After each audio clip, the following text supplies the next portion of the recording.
In today's episode, malicious compliance that hurts the company and me. Evict me without cause and only give me till midnight to be out? No problem. If you want to micromanage me, you've just doubled my vacation budget. So let's get started. Malicious compliance that hurts the company and me. Apologies, this might be a little long. Background: small firm, I run sales and do other duties. Key players: me, boss, consultants. Summary: I get told to do nothing, that is exactly what I do. For the last 3 years I have run sales for this company. We deliver products and services of a consultative nature.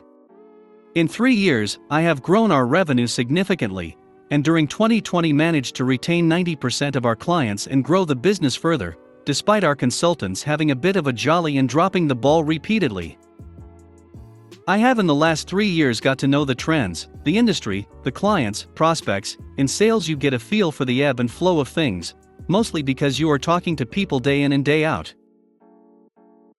During the first lockdown, back in March 2020, I realized we could create a new source of revenue from virtual meetings, webinars, events. The boss supported the idea, the consultants felt we should give it 6 months before doing such things. I pushed back and we ran a few events which resulted in client retention, improved communication, and new business. The consultants felt it impacted on how they delivered our products and services. By the autumn the consultants were too busy to do the events, due to client meetings, despite their diaries being mostly empty. In short, the consultants just stopped delivering. Products due to be released in September 2020 came out days before Christmas. At one point I had a bespoke client project deadline in November skipped as one consultant gave me a choice: the long-delayed product or the client project. As the product would potentially bring in more business, I chose the product. Neither got delivered. I worked with the client, retained them, finside, and delivered the project in January. In January I went to the boss and stated the case, suggested products, ways forward, advised what clients wanted, what was trending. Importantly, I pointed out that one of the consultants had a conflict of interest. He was aware of it, and said he would deal with it. He didn't. By now my commission is taking a hit. I am worried I can see a dry patch coming and know my savings will see me through it, but that is an unwanted last resort. February: no product, no sales, no commission. Internal discussions result in a small amount of pressure put on the consultants. March: we deliver a product, it bombs, almost no interest, sales are terrible, and we lose clients. The product is rushed, incomplete, and well below standard. All that mattered little, as it was not relevant to the business needs of our clients. I have conversations with the boss in March which lead to nothing. Every time we talk, I am suggesting, giving options, putting forward a case for my suggestions. Nothing happens. March: my commission is next to nothing. April: I talk to my boss again. I have had a few conversations with him, but this one is the malicious compliance one. Me: I express my concerns, how our failure to deliver products or services that are relevant, to schedule, and of good standing are impacting the business and impacting me personally and financially. I talk about key topics, what clients are requesting, what we should be delivering and when. I evidence their needs, and give examples of our competitors delivering what we should be. In short, he tells me to keep out of it. I am after all just a salesperson. Consultants and their names are the reason clients come to us. Specifically, I was to do nothing until they deliver the product, and then I was to sell it. That is what I am paid to do. So that is what I did. The next day I also get an email from a consultant telling me they will deliver a specific, relevant product in May, as long as they get no further interruptions. Fine by me. April ends: no product, no sales, no commission. May ends: no product, no sales, no commission. What was sad, my boss didn't even call to find out what or why. Yesterday I took a new role with a larger company. I had had enough. Coincidentally, on Monday our largest client chased us, wanting to know why we had not delivered a project, a 20-day consulting project. The consultants doing that project are the same consultants who didn't deliver the product in May. I gave this company my all during the lockdowns, whilst working long days and late nights. I was a parent, teacher, salesman. It was very tough at times, very tough, yet still I delivered.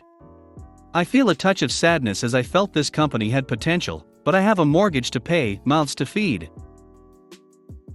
Obviously there is a lot more. I have to be a little vague due to the nature of the company and its products and services. Evict me without cause and only give me till midnight to be out? No problem. So once upon a time I was living in a, not legal, basement apartment of an old Hungarian woman's house. I was poor, the place was cheaper than what was around, so I took it. How bad could it be? She was horrific. At first she was an okay landlady, but then things started to turn. First I noticed that things were off when I got home from work. Ever get that feeling someone was in your room? That. So I asked her if she'd been in there, and she denied it. Then I set up a camera and caught her on camera. Asked her again and she denied it, saying she's never go in my apartment without telling me. Then I showed her the video and she got mad at me. I worked nights. One time she came in during the daytime and I was there. In bed, naked under the sheets. I woke up when she came in and asked if I could help her. She said no and left. After that she would call me lazy boy when she saw me, assuming I didn't work since it was at night. Things kept getting worse. She'd sometimes shut off the water when she thought I was using too much or when I refused to share my Wi-Fi password with her other tenant. Finally, one night I had some friends over for a birthday. There was 6 of us total. It was around 11 p.m. and trust me when I say, we were not being loud at all. Literally just hanging around the coffee table eating cheesecake, talking and laughing. She came into my apartment and started yelling that I was having a loud party with too many people in the middle of the night. She actually came and grabbed my shirt telling me everyone had to leave. Oh hell no. That was it. So I pushed her off of me and the police were called. That Monday, she left a really poorly written eviction notice on my door. Seriously, handwritten. Telling me to be out by Saturday by midnight. Here's the MC. By 11:59 p.m. that Saturday, I had all my stuff in the U-Haul. My friends and I were just working on bagging up the trash and other stuff for the dump when she came in and yelled at me that it was past midnight. No problem. I got up and left, leaving a huge pile of junk in the bedroom and storage room. Easily 2 pickup trucks worth of crap I wasn't taking. She actually called my father, who was my emergency contact on my application, to tell me it cost her $400 to haul it all away, and that I owed her money. He blocked the number. The end. Bonus story. She was showing the apartment when I was still living there. She didn't tell me. So when she led 2 strangers in the daytime, waking me up again, I stood up. Fully naked, full staffed, and said I wouldn't rent from her if it were the last apartment in town. The couple quickly left. If you want to micromanage me, you've just doubled my vacation budget. I took a new job within my company during the pandemic that was 100% work from home, which I was pumped about despite a 20% pay cut.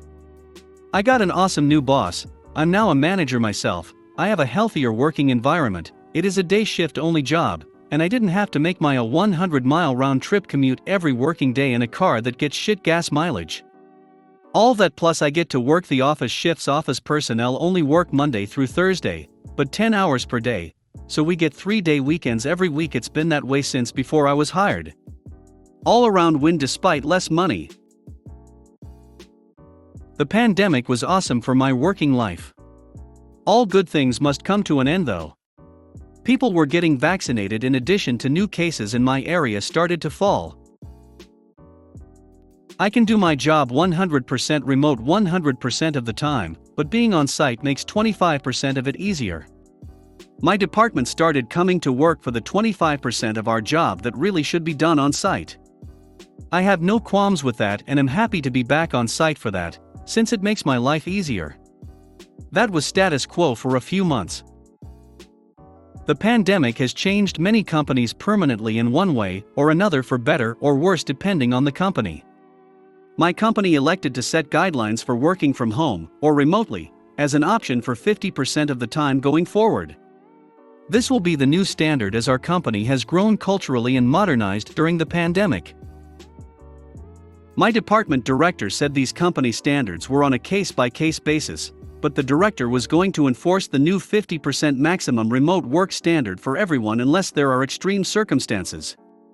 It was completely arbitrary decision, and I am convinced was made only to micromanage employees and empower old traditional style managers, especially since my department can do 75% of our work from home extremely efficiently and effectively.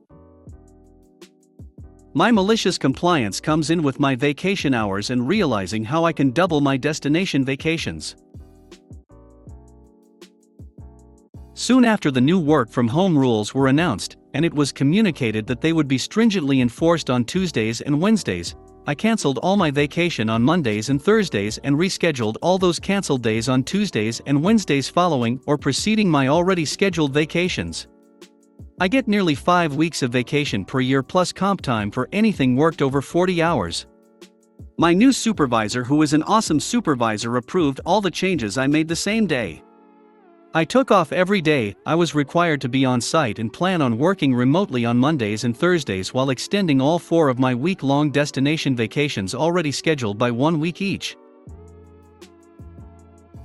I'm vaccinated and am more of a hiker and loner that avoids crowds before people start calling me out for starting to travel this year. I now have 10 weeks of vacation, combined with holidays and comp days, scheduled away from home in 2021 since earlier this year was so busy and I haven't taken much yet. I still have to work on Mondays and Thursdays, but it is a lot more fun to work from the beach or mountains or jungle or desert, or while visiting family for 4 out of 16 days than only be in a given place for 8 days. Travel on Friday, since I already get those off, plus an extra Friday, I don't have to take vacation for plus an extra weekend. Working Mondays and Thursdays also helps me keep up and avoid falling behind, which lets me avoid anxiety on vacation that comes with not working and staying on top of stuff. Yes, I know I'm broken for not being able to enjoy time off. If you made it to the end of the video, thanks for watching. Don't forget to like, subscribe and share, and we will see you in the next video.